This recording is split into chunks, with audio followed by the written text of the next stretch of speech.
In this episode of Rapid Media TV, we take you inside Palmerfest. The Rapid magazine editors go riverbugging, we talk creeking with Dan Caldwell, and master the open canoe roll.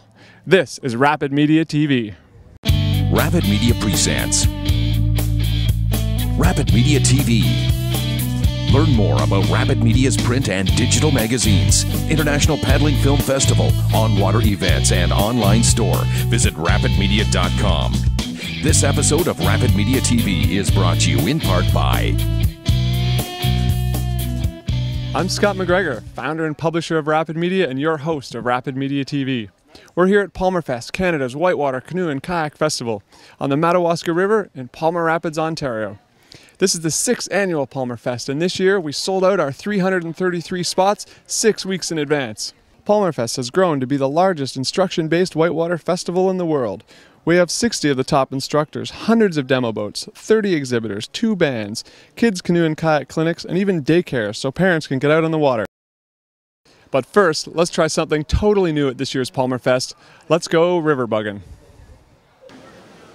I'm here on the upper set at Palmer Rapids on the Madawaska River with Don Allardyce. Don, I just had a great time out in the riverbug, but can you tell people, what is it? Well, a riverbug is a different way of getting down the river. It's a little inflatable pontoon craft that you sit on and you paddle with your fins, which are attached to your legs, which is kind of different than most paddle sports, and these funky little frog gloves here.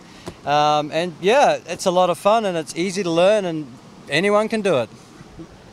So how do you do it? How do you do it? Well, first you want to learn how to kick, because that's your main paddling action. That's what provides your power. How to use your hands, and how to steer your riverbug. And you know, when you're going down the river, you're using lots of different angles to move across the river and drift. Essentially, you're lots of ferry gliding and drifting. I was out in this is the riverbug specifically, and you're in something different. Tell me about this yellow one. Yeah, this generic term is the riverbug. You are in the original high volume. As you can see, it's big. And I'm in a superbug, which is smaller, and yeah, it's a little more sporty with a different kind of harness and do more tricks and hand roll it and stuff like that. And these were invented in New Zealand. Mm-hmm. We're here in Canada. How do we get one?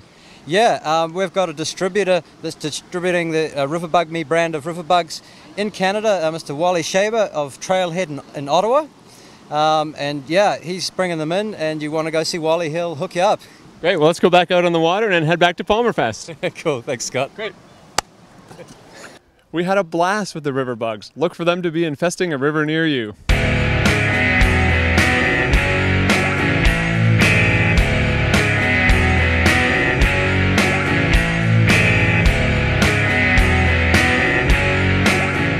How do you like Palmerfest? It's great. What's your favorite part? Probably demoing the boats. Seeing all the people. What do you think of Palmerfest, Jeff? Amazing. What's your favorite part? The party. The party for sure. The party. Party. The fun. The party.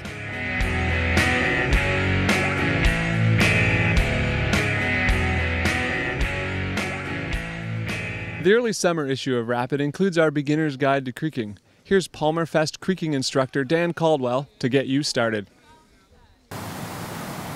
Hey folks, Dan Caldwell here at Palmerfest. I've been teaching some intro to creeking classes here, and a few things that we should know that if you're getting into creeking. The first thing we're going to talk about, which is very important, is the gear. First, you're going to want to make sure you have an actual creek boat. Not only is it safer than using a playboat on creeks, it actually makes the moves a lot easier. Having multiple grab loops and safety attachment points, it makes things easier in case you need to extract your boat from a pin.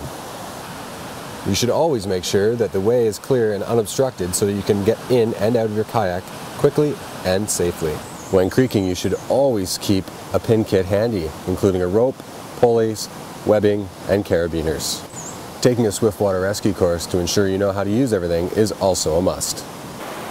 So a river like the Madawaska here is a great spot to practice creeking. Here it's low consequence, but there's still tons of creeking moves that can be done. You can drop into holes to see how your creek boat acts differently. You can boof over rocks. You can try to catch really tiny micro eddies, and if you miss it, it's not a big deal because there's nothing behind it. This is the kind of thing you want to look for when you're starting out creeking. So if you are interested in trying creeking, make sure you get the right gear, you go with the right people, and you go to the right spot to brush up on those skills so you know that you're ready for the harder stuff down the road. To learn more about creeking, check out the early summer issue of Rapid at rapidmag.com.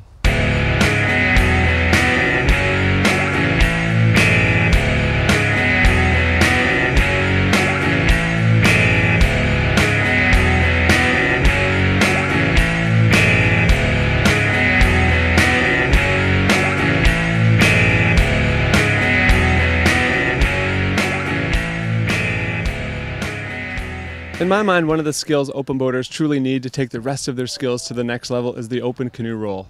I'm here with rolling instructor David Humphreys at Palmerfest. David, how do you teach people how to roll? Well, I start with working on our low brace. After working on our low brace, we took the paddles away, flipped our boats, worked on just using someone's hands to really work that hip action of righting the boat with their body. Then we brought the paddle back in, used the paddle as a means of kind of helping that body back across the gunnels into the boat. So the hips bring the boat up, but the paddle assists with bringing the body back in. Great. So essentially, I mean, we call it a low brace roll, but you work on the low brace first and then evolve that into a roll? Absolutely. Yeah. Great. So then how does the paddle fit into all this? The paddle's sort of a crutch. It shouldn't be all your paddle. It should be mostly your body when I teach it, and I teach that the paddle's an extra. To help you along, but it's really just to help finish the roll. You need to get that boat most of the way over with your body, your hips, your legs, and then use the paddle to brace to finish it off and help move your body back over from outside your boat back into your boat. Thanks very much, Dave. Thank you, Scott. You can learn more open canoe technique at rapidmag.com.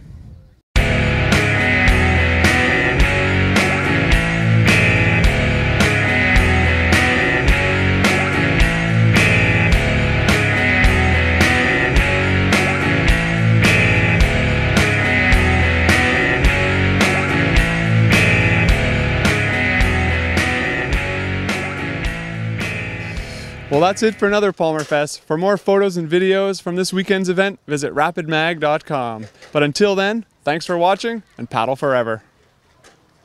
Rapid Media presents Rapid Media TV. Learn more about Rapid Media's print and digital magazines, International Paddling Film Festival, on-water events, and online store. Visit rapidmedia.com.